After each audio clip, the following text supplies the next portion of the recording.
Shalom Bapak Ibu Saudara yang terkasih dalam Tuhan Yesus Kristus. Puji nama Tuhan, hari ini kita boleh kembali lagi menerima renungan harian. Dan hari ini saya akan membagikan renungan harian yang berjudul Perjanjian dengan Tuhan. Membangun hubungan dengan Tuhan secara baik dan benar bisa terjadi hanya kalau kita membuat perjanjian dengan Tuhan. Iman Kristen yang benar dibangun di atas perjanjian atau covenant dengan Tuhan. Pemahaman ini membuat kita tidak menuntut Tuhan untuk melakukan bagiannya, sedangkan kita sendiri tidak melakukan bagian kita. Membuat perjanjian dengan Tuhan, mengakui bahwa hidup ini sudah diserahkan dalam tangannya, mensyukuri telah ditebus dari maut kepada hidup kekal dan dibebaskan dari murka Allah. Terdapat dalam Roma pasal 5 ayat 9 atau Roma pasal 10 ayatnya yang ke-9 sampai 10. Dengan pemahaman ini menyadarkan sesungguhnya Tuhan itu berdaulat atas seluruh hidupnya. Sudah ditebus di dalam 1 Korintus 6 ayat 20. Atau Tuhanlah yang mengatur hidup kita, bukan kita yang mengatur Tuhan. Terdapat juga di dalam Roma 6 ayat 17 sampai 18. Sampai mengalami perubahan konsep tentang bagaimana hidup di dalam Tuhan dan akhirnya tahu apa yang jadi kehendaknya. Proses perubahan hidup lama ke baru dengan hati rela mengikuti kehendaknya, maka proses perubahan cepat terjadi. Namun sebaliknya, kalau memiliki hatinya masih keras, maka proses perubahan hidupnya menjadi lama karena belum rela. Ingat di dalam Mazmur 51 ayat 12 sampai 14 atau Kisah Para Rasul 17 ayatnya yang ke-11. Sekarang kita belajar bagaimana pengalaman hidup terikat janji, yaitu melalui pengalaman hidup Abraham. Di dalam Kejadian pasal 13, saat Abram memutuskan memilih kemana padang penggembalaan di mana pekerjanya berebut dengan pekerja Lot. Ia tidak memilih menurut mata jasmaninya, tetapi dengan mata rohaninya, karena tahu Tuhan memberkati bukan berdasarkan hal-hal kelihatan saja, tetapi melihat yang akan datang atau buah mengalah. Di dalam Kejadian pasal 14, Tuhan selalu menyertai dan memberi kemenangan ketika perang melawan raja-raja yang menyerang Sodom dan Gomora dan menawan Lot kerabatnya. Kita melihat Abraham tetap peduli kepada keponakannya, menunjukkan tidak dendam. Abraham tidak punya motivasi mencari keuntungan ketika menolong. Maka Tuhan memberi kemenangan yang besar. Belajar bagaimana saat Abraham mengalami pergumulan sehingga kita tidak salah paham, yaitu cara Tuhan menggenapi janjinya.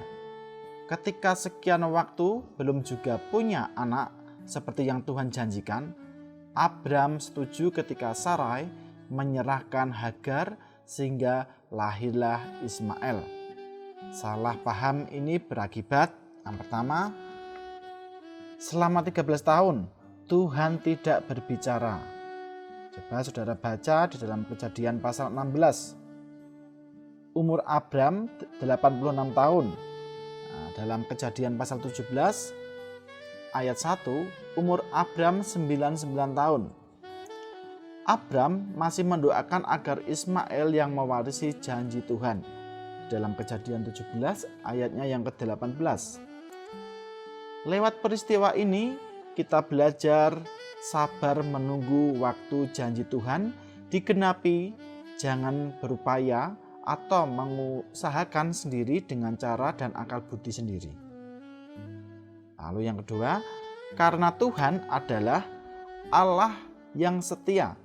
Ia ingat akan Abram sehingga mendatangi lagi dan pertama kali menemui Abram, Tuhan mengingatkan bahwa ia adalah Allah Maha Kuasa. Kedua, Tuhan ingatkan agar Abram hidup. Karena Tuhan Allah adalah Allah yang setia, ia ingat akan Abram sehingga mendatangi lagi dan pertama kali menemui Abram, Tuhan mengingatkan bahwa ia adalah Allah Maha Kuasa. Kedua, Tuhan ingatkan agar Abram hidup tak bercela di hadapannya. Di dalam Kejadian 17 ayat 1. Lalu berikutnya, nama Abram, yaitu orang besar, berubah menjadi Abraham, yaitu Bapak bangsa-bangsa. Perjanjian baru lewat sunat atau kerat hati, lama jadi baru. Di dalam Ulangan 30 ayat 6 dan juga di dalam Roma 2 ayat 28 sampai 29. Saat Tuhan tidak berbicara kepadanya selama 13 tahun, Abraham bergumul dan bertanya-tanya seperti apa kehendak dan rencananya bagi anak keturunannya. Sehingga Abraham punya pemahaman bahwa anak keturunannya bukan yang lahiriah, tetapi yang rohaniah, seperti yang Yesus katakan di dalam Yohanes 8 ayat 56. Paulus mengatakan Abraham memiliki iman akan datangnya keturunan yang jadi berkat bagi bangsa-bangsa di dalam Galatia 3 ayat 16. Pengalaman hidup Abraham ini mengajarkan kita iman tumbuh lewat pergumulan. Bahkan karena iman maka Abraham tidak membangun rumah di bumi ini, tetapi menantikan rumah yang dibangun oleh Allah sendiri. Terdapat dalam Ibrani 11 ayat 9 sampai 10.